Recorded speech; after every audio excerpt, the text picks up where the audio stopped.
Já, ágæti áhorfendur, til mín er komin Herdís Þorgeirsdóttir og Bolli Héðinsson. Við erum bæði velkomin. Takk fyrir. Takk fyrir. Það sem mér er mest efst í huga núna, þegar ég tala um fólkinu þá er þetta, mér finnst hérna, sko, við erum með fulltrúalýðræði og þekki sennilega ekkert annað betra. En mér finnst eigi að síður, þessi fulltrúar sem við kjósum, oft svona gefast upp fyrir öðru, fyrir kerfinu, þessi kerfi versi sjálft, embættismannakerfið eða þungar leikareglur. Þannig að sko, virkar fulltrúalýðræði svona eins og einhvern veginn eins og það ætti að virka. Já, eins og það var stefnt kannski og fólk hafði hugmyndir Nei, kannski ekki. Kannski ekki. Ég er svolítið óviðbúin þessari spurningu en hérna kannski virkar fulltrúalýðræðið ekki því að við erum það sem við erum að sjá bæði hér og annars staðar er megn óánægja almennings með þetta fulltrúalýðræði, með flokkakerfi, með í raun og veru vanmátt sinna kjörnu fulltrúa gagnvart sterkum fjármálaöflum, stórfyrirtækjum og slíkum öflum og þetta er að gerast út allt og það er ekki þar með sagt að flokkar geti ekki haft góðar stefnuskrár og góða hugmyndafræði og að fólk sem býður sig fram vilji ekki vel en það kannski finnur sig til það er komið inn á þessa löggjafarsamkundu að það má sín svo lítils. Já, það er það einmitt sem mér finnst einhvern veginn oft komið upp. Já, sko, það er einmitt eins og þú segir, Herdís, þetta er náttúrulega, við sjáum þetta svo víða að það er komið að einhverjum endimörkum í því, sko, hvað fólk er reiðubúið að láta yfir sig ganga. Og kannski eins og með til dæmis góðu fylgi Bernie Sanders og í rauninni góðu fylgi Trumps líka að, sko, að fólki finnist að það hafi með einum öðrum hætti þá hafi það svona, sé það ekki reyngur kannski þáttakandi í því samfélagi sem þau eiga að vera. Sjáum þetta líka Alternativ für Deutschland, flokkur þar sem er að ná núna gríðarlegum vinsældum og svo framvegis. En auðvitað hljótum við og svo sem hver niðurstaðan verður, það vitum við ekki. Síðan erum við náttúrulega að sjá það að Bernie Sanders náði náttúrulega ekki takmarki sína að verða frambjóðandi demókrataflokksins og þannig að sko, þetta fellur pínlítið í sama farið aftur og kannski er það og okkur finnst alltaf hér á Íslandi að fjórflokkurinn ráði alltaf, hvað var einhvern tíma sagt, sko að það er alltaf hérna kosið og Framsókn kemur upp úr kjörkossunum. Einu sinni var þetta orðað með þessum hætti hér. Allir eru við Framsóknarmenn. Eitthvað í þessa veru. Sama hvað við kjósum. Já. En þetta er einhver svona, þetta eru gerjun. Núna, ég held ég að bara vera að kíkja á frétt í einhverju blaði í morgun, bara á netinu áður en að ég kom hingað klukkutíma og snemma. að þá sé ég að nýjar uppljóstranir varðandi tölvupósta sýna að til dæmis að það var vegið að Bernie Sanders að flokksforystu demókrataflokksins og það er kannski það sem er að eiga sér stað líka að það eru öll þessi spillingamál, allir þessi sko ofboðslegu peningar í pólitík sem er svo mikið áhyggjuefni vegna þess að þá erum við ekki lengur í raun og veru með okkar eða kjörnir fulltrúar ekki lengur að vinna í okkar umboði heldur í raun og veru fyrir aðra sem bakka þá upp og það verður í raun og veru að spyrja því og það sem er sýnt núna til dæmis eins og í Bandaríkjunum ég held að séu sko að þessar kosningar komi til með að kosta sko marga milljarða dollara og Hæstiréttur Bandaríkjanna í mjög umdeildri niðurstöðu í dómi 2010 gaf grænt ljós á ótakmarkað fé svo kallaðra super PACs í kosningum. Þannig að núna ræðst framgangur, núna ræðst í raun og veru frami stjórnmálamanna af því hvort þeir eigi sér velviljaða aðila sem vilja bakka þá upp fjárhagslega og þetta er allstaðar en það er alltaf í raun og veru náttúrulega stigsmunur á fjárhæðunum og þær eru svo slíkar í Bandaríkjunum að það er óhugnanlegt og að því ef við getum kannski komið aðeins inn á bandarísku kosningarnar þar sem að Koch-bræður eru að kaupa sér í rauninni náttúrulega löngu búnir að kaupa Repúblikanaflokkinn og eru að þreifa fyrir sig líka með það orðið að láta fjármunir renna til Clinton vegna þess að þeir vita það að þarna gæti verið hagsmunir sem þeir þurftu að verja. Sko, Þannig að þetta er rauninni skelfilegt upp á þetta að horfa. Já, Eisenhower talaði þetta fyrst á 7. áratugnum þegar hann talaði hernaðar, iðnaðar, flækjuna í stjórnmálum þar sem þessir hagsmunir koma við sögu. En í dag það sem ég held að gæti gerst, nú eru 2 mánuðir til kosninga og mér finnst það mjög áhugavert að fylgjast með því sem að gerast núna í Bandaríkjunum. Að það eru uppljóstranir núna og það er að koma fleiri og fleiri tölvupóstar sem að sýna fram á það, til dæmis þessi Clinton sjóður sem fjölskyldu sjóður og Bill Clinton, forseti Bandaríkjanna, fyrrverandi forseti Bandaríkjanna, situr í þessum sjóði og í þennan sjóð hafa auðmenn og erlendir auðkýfingar og alls konar fjármálöfl, spillt fjármálöfl í Afríku og Asíu verið að greiða himinháar upphæðir og það sem kemur að koma fram varðandi þessa tölvupósta sem fólk vill svolítið afgreiða svo þetta sé ekkert mál. Ég hef heyrt það hér að fólk segir hvað einhver tölvupóstamál, en hún var með, þegar hún utanríkisráðherra, þá hún með á sínum einkaþjóni þessa tölvupósta og hún með, og það að koma í ljós eftir þessar uppljóstranir, þessa leka sem að verða núna fyrir tilstuðlan Wikileaks og fleiri, að þarna fólk í utanríkisþjónustunni eða í hennar, hún þá utanríkisráðherra, sem að eiga samskipti við þessa mjög svo óprúttnu aðila sem að reyna að hafa áhrif eða kaupa sér áhrif með því að styðja hana og þetta eru ofboðslegar upphæðir og þetta eru alveg svakaleg hagsmunatengsl þó að sé ekki búið að sýna fram á að Hillary Clinton að hún hafi beint haft samskipti við þessa aðila sjálf. En það sé ofsnemmt að segja það að Clinton komi til með að sigra í kosningum.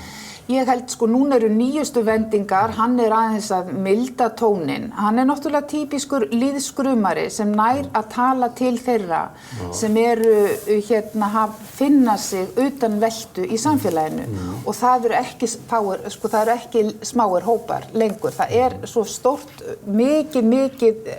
stór hluti fólks sem finnur sig utan veltu. Og lítur svo á að kerfið í Washington sé mjög spillt. Þess vegna áttu Bernie Sanders og Trump svo lítið sameiginlegt í upphafi því að þeir fóru svo lítið gegn þessu kerfi. Já. En þetta við hér heima, við umræðu þetta, þá eiginlega gengið út frá þessu vísu að Hillary muni sigra. Já, en það á kannski ýmislegt eftir að koma í ljós. Núna staðan að hann 1% yfir, en þetta getur allt sveiflast, því að þau eru bæði svo veik fyrir. Það er hægt að finna snöggan blett á þeim báðum. Já, hann núna farin í mál við Daily Mail út af einhverju umfjöllun konuna hans og hennar fortíð þegar hún kemur til Bandaríkjanna, en þau eru hans skattamál sjálfs, hann hefur ekki viljað gefa upp. Nei, og hans bakgrunn, það ýmislegt sem getur gerst á þessum örfáu dögum. En talandi lýðskrumara, þá held ég nú að við höfum dálítið verið að sjá hér og bara í þessari viku svona hámark lýðskrumsins á Íslandi.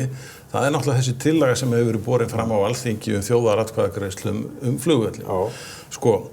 Það allt í lagi að ræða flugvöllin kosti hans og galla og auðvitað þarf að gera það og það því miður hefur ekki verið hægt að ná í rauninni skynsamlegri umræðu það hvort flugvöllin á að vera eða ekki vegna þess að þetta fer strax í tilfinningar skotgrafirnar. En að stíga þetta skref að ætla sér að fara inn í skipulagsmál sveitarfélaga með þeim hætti sem að Alþingi ætlar sér að gera og eða stór hluti alþingismanna ætla sér að gera, það alveg ótrúlegt. Það alveg ótrúlegt að það skuli vera til þingmenn sem eru reiðbúnir að láta teima sér þetta langt að það á í rauninni að fara að snúa við stjórnkerfinu sem við búum hér við bara í þágu þess lýðskrums sem að þeir þurfa á að halda á þessu augnabliki. Og þetta eru fyrst og fremst hópar þingmanna, eða þetta eru þingmenn sem eru að standa í einhverjum prófkjörum þessa dagana, telja sig eiga undir högg að sækja hjá sínum kjósendum og vilja vekja athygli á sér af þessum ástæðum. Það eru þarna þingmenn sem að telja sína, sem eru að hætta á þingi og telja sína arfleifð ekki vera nægjanlega góða og vilja þess vegna bæta hana með einhverju svona lýðskrums aðgerð í lokin áður en að þeir hætta á þingi. Þannig að Guð minn góður að flugvallarmálið sem debatt sem þarf að taka kostir og gallar við það að hafa flugvöllin, að setja hann í þennan farveg, það náttúrulega það ömurlegasta sem gat í rauninni komið fyrir í aðdraganda þeirra alþingiskosninga sem eru framundan í haust. Og meðal þingmanna sem vilja þetta eru þingmenn sem hafa ekki virt þjóðaratkvæðagreiðsluna breyta stjórnarskrá. Nei, þeir hafa hafnað niðurstöðu þjóðaratkvæðagreiðsluna, vilja núna þjóðaratkvæðagreiðsluna. Bara eins og segir í ljóðinu, bara þegar hentar mér. Já, það eðli pólitíkur. En að því við vorum að tala það sem við þurfum í raun og veru þegar við erum að tala stjórnskipun og stjórnarskrá og pólitík og í raun og veru hvað maður kalla hvernig fulltrúalýðræðið í raun og veru að bregðast, að þá svo mikilvægt ef við lítum tilbaka, til dæmis bara svona 30 ár aftur í tíman, þegar Berlínarmúrinn fellur, sem svona eitt af þeim sögulegu augnablikum þar sem framtíðin virtist svo björt, að hrun kommunismans þarna í austri og allt þetta, að þá erum við aftur, af því að ég að tala lýðskrum í raun og veru þegar svona öflum að vaxa fiskur hrygg, sem spila á það ástand sem orðið, sem þessi gífurlegi ójöfnuður út allar jarðir. Og það er ekkert sérstakt einskorðað við eitt ríki. Það svo líkt mynstur í raun og veru að eiga sér stað þvert bara á öllum breiddargráðum yfir hnöttinn, frá Rússlandi til Bandaríkjanna og allt þar á milli, og í þessari gömlu austurblokk. Og af því að þú varst að tala fulltrúalýðræði, þá það svo mikilvægt að maður finni að það sé svona innbyggt aðhald í stjórnskipuninu. Það sé ekki of sterkt framkvæmdarvald, til dæmis eins og að gerast núna víða, eins og til dæmis í Póllandi. Það sem þessi flokkur sem kemst til valda í október 2015 verður svo yfirgengilega sterkur að það engin ráðinn, engin skipaður hvorki við dómstóla né annars staðar sem ekki á þeirri flokkslínu. Og það þetta sem svo hættulegt, og það þetta sem við verðum að tryggja í stjórnskipuninni, að það sé þetta innbyggða aðhald, þannig að engin einn aðili verði of sterkur. Leyfum mönnum að rífast og skiptast á skoðunum, það það heilbrigðasta og besta sem gerist í lýðræðinu. Ég talaði við núna fyrir fándöfum við Jón Gunnar Benbúk, sem prófessor í félagsfræði við Háskólann, og hann hafði látið gera skoðanakönnun, Félagsvísindastofnun gerði fyrir hann skoðanakönnun og fólk spurt út af mótmælum við Panama mótmælum og hvað voru margir sem komu og hvers vegna annað, og niðurstaðan var eiginlega sú, eða í spjall okkar Jóns Gunnars, var það að þessi kröftu mótmæli, bæði búsáldabyltingin sem var til þess að ríkisstjórn fór frá, og svo þessi Panama-skjöld sem þess að Sigmundur Davíð Gunnlaugsson segir að sér embætti forsætisráðherra, að þetta eitthvað sem við erum ekki með beint lýðræði, við getum ekki til þjóðaratkvæðis, en Íslendingar hafa tvísvar í hrunið og þarna búið til svona nýja stöðu gagnvart stjórnvöldum. Þau koma saman, þau mótmæla og þau hafa alltaf náð árangur, þau hafa alltaf haft breytingar. Það sem að segir okkur ekkert annað, en það einhverjir hlutir að virka hjá okkur, en svo eins og Herdís segir, það mikilvægt að stjórnskipunin sé á hreinu, að það sé svona og það sé ekki verið að þvælast hver inn á annað svið, hvorki framkvæmdarvaldið eða löggjafarvaldið, og þess vegna finnst mér nefnilega þessi tillaga þingmannanna allsherjar kosningu þjóðarinnar flugvöllinn, bara þegar það hentar þeim, en ekki að taka tillit til annarra þjóðarkosninga sem að þegar hafa farið fram. Þetta í rauninni þetta partur af því að það verið að vega að svona ákveðnum rótum samfélags okkar. Það verið að vega að því hvernig við höfum byggt upp okkar verkaskiptingu milli sveitafélaga, milli ríkis og milli þings og milli framkvæmdarvalds, og hér eins og menn láti sig þetta engu varða, og hér ég bara að böðlast áfram á grundvelli einhverja mjög sérstakra hagsmuna sem að markast af einhverjum prófkjörum í dag. þetta náttúrulega alveg með ólíkindum að fólk skuli leyfa sér þetta. Aftur ætlaði ég að koma að hrunni Berlínarmúrsins og það sem hefur gerst það að í dag, að ef við lítum á þetta bara í stærra samhengi, að þá verðum við að skoða þessi sterku fjármálaöfl. Þetta fyrirtækjaræði á alheimsvísu. Það þetta sem þarf að skoða. Því að það er ekkert rík í raun og veru orðið ónæmt fyrir þessu. Og það er ef að menn geta fylgt sinni sannfæringu þegar þeir eru í pólitík eins og þeim ber að gera samkvæmt stjórnarskránni, að þá allt í lagi. En það sem hættan sú að þeir geta ekki fylgt sinni sannfæringu, þeir séu ekki að gera það. Og að lýðskrum eða það getur verið af einhverjum annarlegum orsökum eða af hverju menn gera hitt eða þetta fyrir kosningar, það alþekkt. En samfélagsmiðlarnir, að því þú varst að tala búsáhaldabyltinguna, að þá kannski eitthvað líka í okkar kerfi, að það alltaf þessi togstreita að hlutir fara úrskeiðis, það fer allt úrskeiðis, það hefur allt tilhneigingu til að fara úrskeiðis og leita síðan aftur í sama farið, að leita síðan aftur í jafnvægi. Og það sem gerist þegar við erum að fá þessi ofboðslega stóru og sterku fyrirtæki á alheimsvísu sem eru farin inn í öll smáríkin, þessi stórfyrirtæki, þessi alþjóðlegu stórfyrirtæki eru mun stærri og öflugri heldur vel flest Evrópuríki sem við þekkjum, hvert og eitt fyrir sig. Að þá koma þessi samfélagsmiðlar og þetta net og þetta náttúrulega einhver mesta bylting í sögunni. Þetta ótrúleg bylting og þetta hefur haft og mun hafa ófyrirséðar afleiðingar og á okkar kerfi, á okkar stjórnskipun. Það ekkert fyrir sig hvernig þetta allt saman fer. En það eru líka tilhneiging núna sem að menn reyni að ná netinu undir sig. Og það stórhættulegt.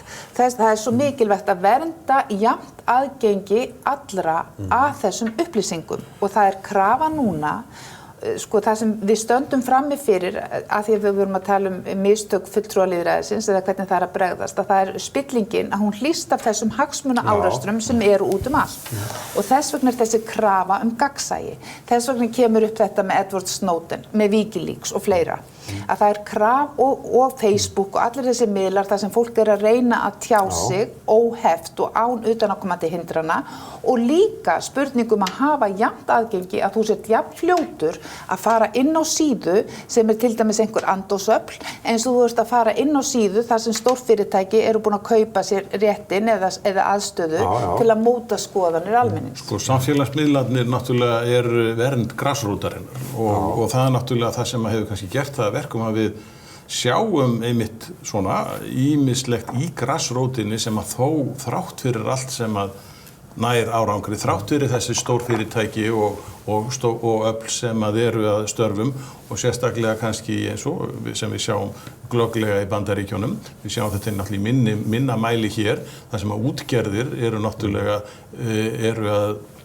að veita fjármunum í þá flokka og í þá fjölmiðla og eyða ómældum fjármunum í það að reyna að halda sínum sjónarmiðum á lofti og kannski ekki með þess að neitt voðalega góðum árangri en þó frekar miklu meira með þöggunum og hótunum, til dæmis að menn missi skipsrúm eða menn tapi af einhverjum fjármunum sem að þeir ella myndu hafa ef að það ekki látið að því sem að þeir vilja. Nú, við sjáum, og ég held að það sé til dæmis einn árangur grassrótarinnar, það til dæmis það að það hefur verið hætt við þennan TTP sáttmála sáttmála stórfyrirtækjana viðskipti yfir Atlantshafið og þó að maður sé almennt hlynntur frjálsum viðskiptum og hversu mikilvæg þau eru til þess að skapa aukna velferð, þá átti í þessum samningi að láta neytendapartinn þá átti að skilja hann eftir, þá átti að skilja eftir allt sem að sneri að neytendavernd og slíku og það náttúrulega til dæmis vegna þess að það jú ein af grunnstoðum Evrópusambandsins, það er svo neytendavernd og það er svo einstaklingsvernd sem að á sér stað í þeim sáttmálum sem þar hefur undirritaðir, að auðvitað var þetta að hlaut að koma að því að þeir rákust á þarna hagsmunir stórfyrirtækjanna bandarísku og hagsmunirnir sem að Evrópusambandinu falið að halda á lofti, hagsmunum einstaklinga, hagsmunum neytenda og svo framvegis. En ekki líta fram hjá því að Evrópusambandið líka eins og aðrir háð og sett undir í raun og veru þessi stórfyrirtæki og þau hafa mikil áhrif þar, ef ég má aðeins, þau hafa mikil áhrif þar sem annar staðar og það þetta, sko þess vegna... En þó ekki meira en þetta? Jú, þau hafa heilmikil áhrif, þau stoppa hvergi, þau eru með lobbyista allstaðar og þeir eru að hafa alveg gífurleg áhrif, bæði þar sem á göngum þingsins í Washington og út allar koppagrundir eru þessi fyrirtæki með lobbyista á sínum snærum að hafa áhrif og það sem almenningur þarf að vera vakandi fyrir það að við þurfum bara að standa og ég vil tala Evrópuráðið af því að við höfum verið aðilar að Evrópuráðinu síðan 1950 og þeirra stoðir eru mannréttindi, réttarríki og lýðræði og það þetta sem við þurfum að standa vörðum með hvaða hætti sem það gert og það þessum þremur grunnstoðum sem í raun og veru verulega ógnað hvar sem litið nú til dags. Við getum í raun og veru ekki talað alvöru réttaríki ef fólk þorir til dæmis ekki að tjá sig opinskátt. Ef fólk getur ekki, og við getum heldur ekki talað alvöru lýðræði eða alvöru mannréttindi ef að efnalegur mismunur orðinn yfirgengilega mikill. Og það þarf að vera hægt að ræða alla þessa hluti. Það má líka ræða allt of háa skatta, svart hagkerfi. Þú veist, af hverju ekki verið að skoða hlutina í svona hinu stóra samhengi þar sem fólk ekki að setja sig í flokkspólitískar stellingar. Það þarf að ræða allar, hvernig skattfénu varið? Fólk að borga allt of háa skatta? Þyrfti kannski að huga því að lækka skattana þannig að það skilaði betri heimtum? Það eru svo margir þættir sem við þurfum að skoða og í dag, og við þurfum líka að átta okkur á því að það þarf ekki að beita neinum, það þarf ekki að reka fólk veit fyrirfram að tjáningafrelsi þess eru takmörk sett. Þar sem það eru allir að reyna að þóknast einhverjum ósýnilegum öflum sem ráða bak við tjöldin. Ég skil hjá okkur báðum, segið þetta með sikur hætti, ég skil ykkur bæði þannig að ég byrja að tala fulltrúalýðræði, að fulltrúarnir sem við kjósum, þeir eru undir geysilega þrýstingi. Þú ert að tala lobbyismann og við getum nú þeir til að vinna á endurkjöri og þeir þurfa að gáa bæði fjárhagslegri og félagslegri stöðu sinni. Það náttúrulega engin spurning að auðvitað eru íslenski þingmenn eins og allir aðrir þingmenn undir alveg gríðarlegu pressu og núna pressan svo að reyna að ná kjöri á nýju og svo hef ég nú svo sem í blaðagrein bent á náttúrulega þá gríðarlegu pressu sem til dæmis þingmenn Norðausturkjördæmis eru sem að þora kannski hvorki ekki að æmta en ég skræmta í sjávarútvegsmálum vegna þess að þeir vita hvað til þeirra friðar heyrir á því svæði sem náttúrulega ekkert annað en þöggun af versta tagi. En einmitt þetta ídeal stjórnkerfi, ídeal fyrirkomulag, hvað var það ekki haft eftir Winston Churchill sem hann sagði lýðræði það eitt versta eitt versta fyrirkomulag á ríki sem hægt að hugsa sér en við höfum ekkert annað betra og það heilmikið til í þessu og auðvitað hljótum við alltaf í okkar leit núna við skulum bara átta okkur á því að það eru innan við 10 ár síðan að var sagt þjóðaratkvæðagreiðslur, það engin hefð fyrir þjóðaratkvæðagreiðslum á Íslandi þegar voru komu upp spurningar fyrst hvort ætti ekki að efna til þjóðaratkvæðagreiðslna málefni eins og til dæmis sem varða stjórnarskrána sem náttúrulega kjörið málefni að efna til þjóðaratkvæðagreiðslu síðan hefur þetta náttúrulega aðeins verið að þróast það eru lýðskrumar að reyna að mótværa sér þetta með þessum hætti á Alþingi núna með því að bjóða heim hættu sem við sjáum ekki fyrir endan á og við hljótum að sjá fyrir okkur að í framtíðinni þá búum við eitthvað svona hæfilega blöndu beinslýðræðis og fulltrúalýðræðis. Við getum séð fyrir okkur til dæmis eins og hvernig fór í Kaliforníu þegar þeir gengu kannski skrefinu of langt með heildaratkvæðagreiðslur í fylkinu sem að gerði það til dæmis að verkum að raforkukerfi hrundi af því að það náttúrulega það var hægt að efna til þjóðaratkvæðagreiðslu hvort ætti að hækka raforkuverðið eða ekki. Þannig að sko þetta verður að vera eitthvað system í galskapið. Já, ég með inn í á ég skjal sem tillögur hagræðingahópsins munið til því sem Eygló Harðardóttir Guðlaugur Þór Þórðarson voru í Vigdís Hauksdóttir Já, Vigdís Hauksdóttir það 111 tillögur og svo segir Vigdís Hauksdóttir síðar í viðtali við mig ég bara að hætti stjórnmála, ég kemst ekki áfram með þetta bara þetta vessi alltaf sjálft þarna kemur manneska sem að enginn efast að vill gera breytingar í ríkisfjármálum það efast enginn það og hún bara þessi kjarkmikla kona, hún segir bara ég gæst bara fyrir þessu ég bara hætt. Kerfið ver sig sjálft. Það verið lögð í mikla vinnu til að reyna að finna, búa til það að stoppa peningalega leka og svo þegar það komið þá bara Já, ég held að við, ef ég má núna, ég held að að við lifum bara á miklum umbrotatímum. Og það sé of snemmt í raun og veru að segja fyrir ég held við lifum á slíkum umbrotatímum. Að það sé of snemmt að segja fyrir að við getum haft hæfilega blöndu af þessu eða hinu og þessi gamla tilvitnun í þann merka mann Winston Churchill að þá getum að líka sett spurningamerki við það hvað lýðræði, hvort það sé lýðræði, hvað lýðræði, í hverju það fólkið og þannig að við eigum svo langt í land en þá, með að ná þeim ídeölum eða þeirri æskilegu stöð og kannski náum við þangað aldrei af því að það alltaf þetta mannlega eðli og þessi mannlegi breskleiki. En það er líka hann sem við erum að reyna að stemma af og þess vegna erum við með samfélagssáttmála. En spurningin er hvernig hann virkar. Hvernig virkar þessi samfélagssáttmáli þegar það eru yfirgengilega sterk öfl versus og gegn stórum fjölda sem á ekki lengur sömu tækifæri, ungt fólk í dag, víða, þó það hafi ýmis tækifæri sem við höfum ekki, að þá enga síður, það eru erfiðleikar, þetta unga fólk getur ekki keypt sér húsnæði, það er allt öðruvísi framtíð sem blasir við því, í Bandaríkjunum til dæmis aðgengi að menntun, og víða í Evrópu orðin miklu erfiðari staða fjölmiðla til dæmis þeir eru allir komnir undir hatt sterkra og stórra fyrirtækja vel flestir nema kannski Hringbraut ég segi svona Já það þessi spurning setið á svikráðum við þann samfélagssáttmála sem við höfum búið við og ég hef viljað halda því hér á lofti að þeir lýðskrummarar á Alþingi sem að núna hafa sett fram þessa tillögu, þeir sitji í rauninni á svikráðum við þann samfélagssáttmála sem við höfum búið við. Já, þetta er mjög stjórnskipan. Já, því þetta er bara vegið að okkar stjórnskipan. Síðan þetta alveg rétt að því að Herdís hefur svo gott lag á að setja hlutina í svona kannski víðtækara og alþjóðlegra samhengi.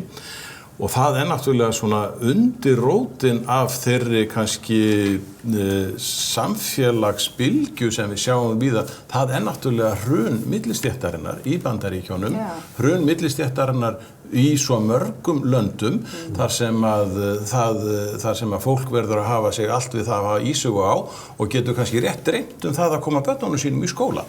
Og þetta náttúrulega, við skulum ekkert vera að gleyma okkur í því að kenna Margaret Thatcher og Ronald Reagan þetta þó að það séu margir sem gerir það og vegna þeirra hugarfarsbreytingar sem var kannski á Vesturlöndum í kjölfar þess að þau komist til valda. Við skulum miklu frekar einbeita okkur að því að hugsa hvernig við getum brotist út úr þessu og hvernig við getum komist í aftur á þann stað þar sem að samfélagssáttmálar voru virtir. Já, ég ætla bara í þessu samhengi að þá til dæmis að því við erum að tala samfélagssáttmála þá það þessi nauðsyn á innbyggðu aðhaldi í stjórnskipuninni sjálfri. Og það var það sem þeir sögðu til dæmis þegar lagður var grunnurinn á samfélagssáttmála í Bandaríkjunum að þá var hann sá að það myndi aldrei of mikill auður og of mikil völd samfara þessum auði færast á of fáar hendur.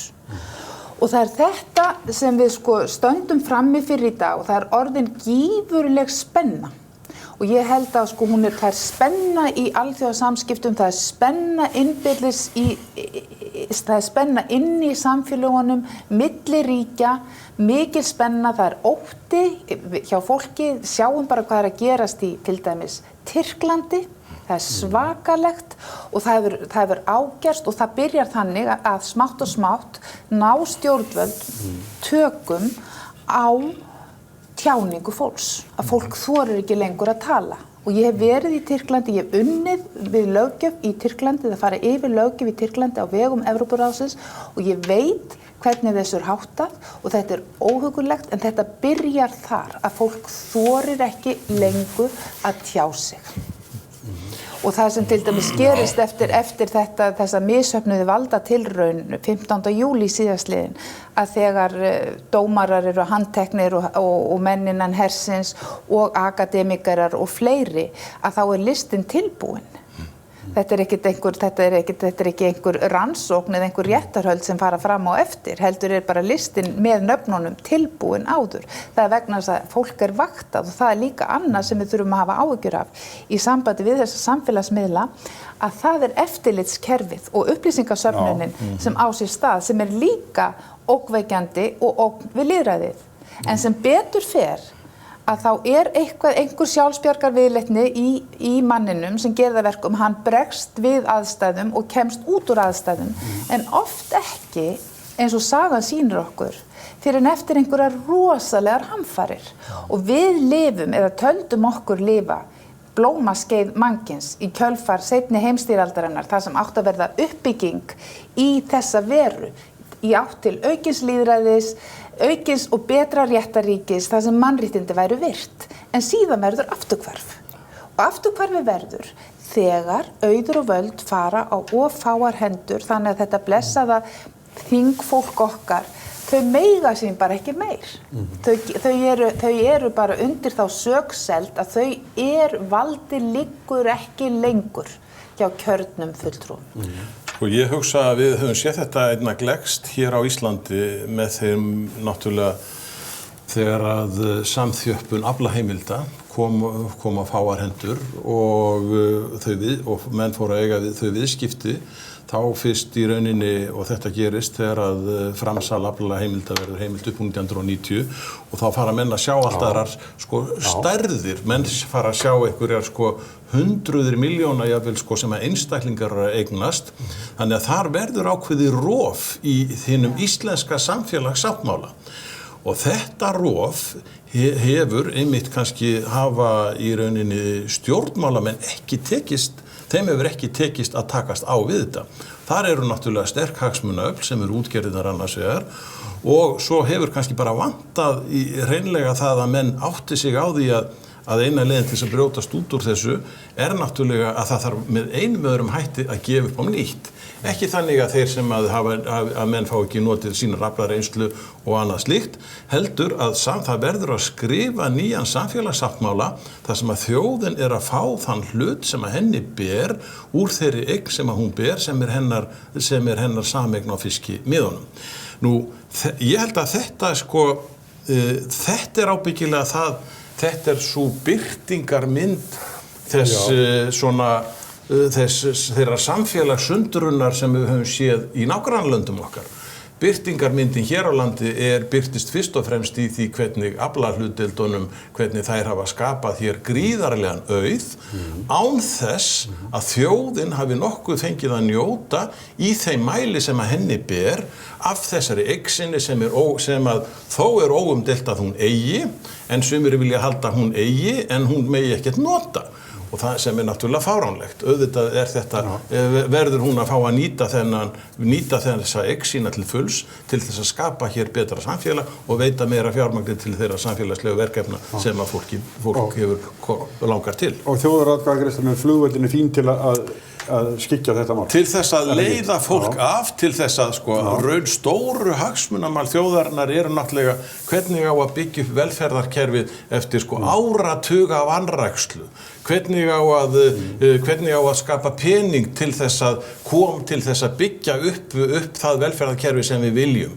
og auðljósasta aðferðin til þess náttúrulega sú að bjóða upp aflaheimildir en þessu öllu kastað á glæ með framlagi einhverja lýðskrumar á Alþingi sem að vill svo til að standa núna í prófkjörsbaráttu þá að reyna að leiða umræðuna frá aðalmálunum til einhverja algjöra aukaatriða sem að meira segja vega að stjórnskipan landsins og það ekki reynt að hafa vitræna umræðu málefnið heldur er bara vaðið fram með þetta gjörsamlega án til þess hvað afleikar þetta getur haft í för með sér fyrir stjórnskipun landsins síðar. Svo ég komi aftur að það pólitíkin nefnilega, það hefur verið þessi tilhneiging að dreifa umræðunni yfir á svona pólitísk rétttrúnaðarmál.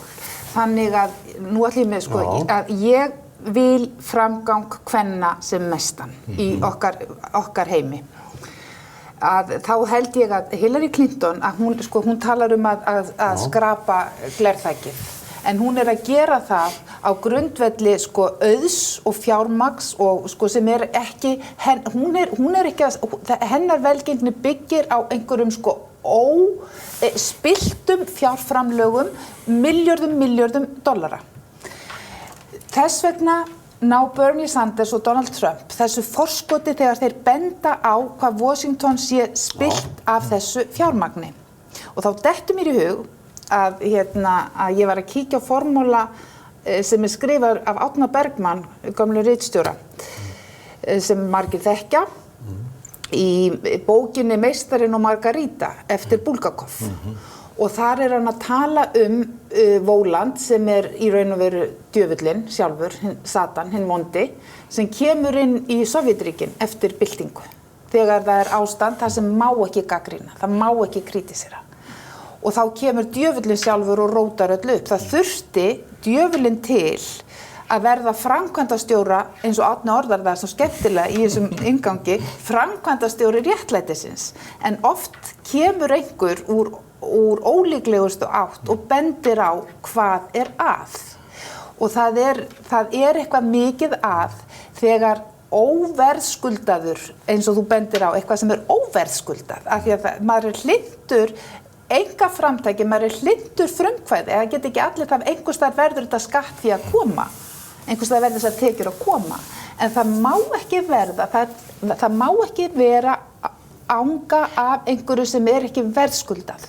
Þegar menn hafa getað tekið þennan auð og veðsettan og svo framvegis og framvegis. Þetta er ekki lengur í anda gömlu góðu útgerðarmannanna. Eða bara samfélagssáttmálan sem að ég held að hafi ríkt þokkalegu friður að hvernig við byggðum upp okkar lýðveldi eftir lýðveldisstofnun 1944. Við sáum alveg fyrir okkur að það varð ekki þetta gríðarlega bil milli fátækra og ríkra, auðvitað var bil á milli fátækra og ríkra en ekki þeim mæli sem við sjáum hér í dag. Þegar við vorum í menntaskóla, að þá var bilið á milli þeirra sem voru hæstlaunaðastir og lægstlaunaðastir 12-falt.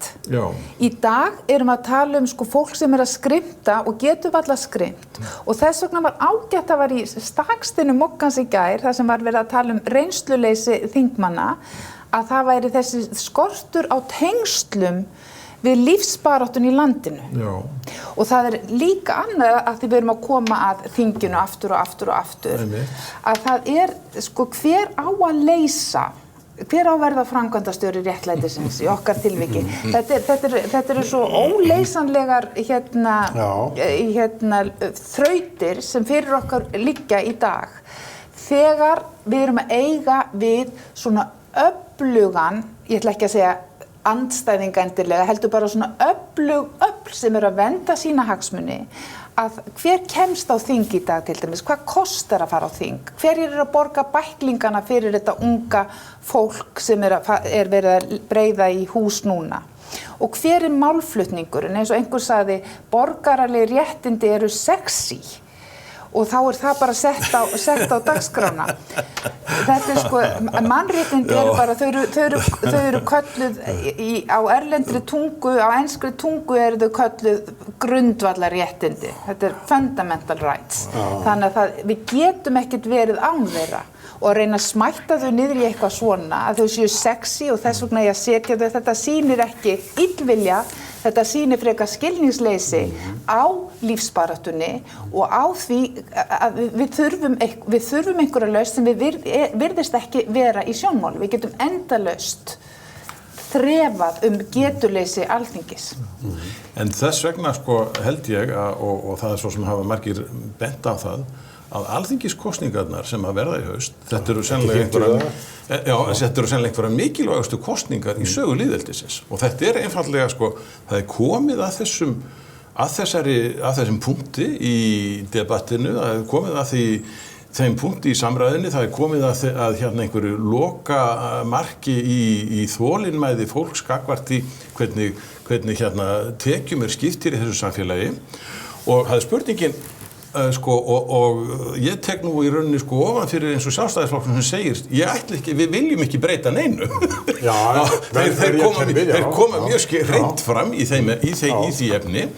Þetta spurningin ætlum við að falla bara í hérna farið sem við vorum í og þegar allt hrundi hér, ætlum við bara snúa klukkunni við til 2007 og hafa hlutin eins og þau voru þá og fresta því að takast á við þau vandamál sem við hefðum þurft að takast á við þá, eða ætlum við að halda eitthvað áfram? Ætlum við að halda eitthvað áfram í því að skapa hér nýtt samfélag, skapa hér samfélag eins og sem að byggir þó á þessum grunnréttindum, fundamental rights og þeim samfélagssáttmála og skilningi sem að var hér lengst að ríkjandi. Það verða kannski engin sérstök kaflaskil 2008 eða 2009. Það að koma í ljós núna til dæmis að endurreisn fjármálakerfisins, að hún hefur verið að kosta skattgreiðendur ónauðsynlega milljarða og þetta eru upplýsingar sem eru ekki enn komnar fram á sjónarsviði. Ég var bara að lesa þetta í blöðunum í morgun. Já, ég líka. Og það að fjármálaeftirlitið leggur fram einhver gögn og ráðherrann tekur ákvörðun á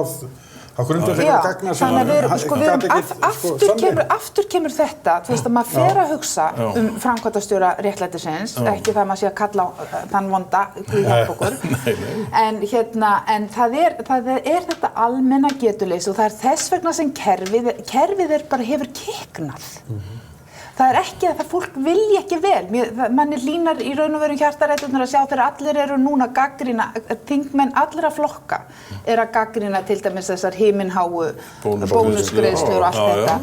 En sko, þetta ekki að það fólk vilji ekki vel, þetta bara kerfið, þetta orðið hérna einhvern veginn þannig að það fjötrar þá sem vilja breyta í stað þess að gera þeim kleift að breyta. En við verðum að fara enda þetta. Tíminn líður hratt. Já, hérna bara gott mál, því að ég orðin svo syfjuð að því þú lést mér mæta klukkutíma snemma. Þú leggur þig. Herdís og Bobby, takk fyrir. Takk fyrir.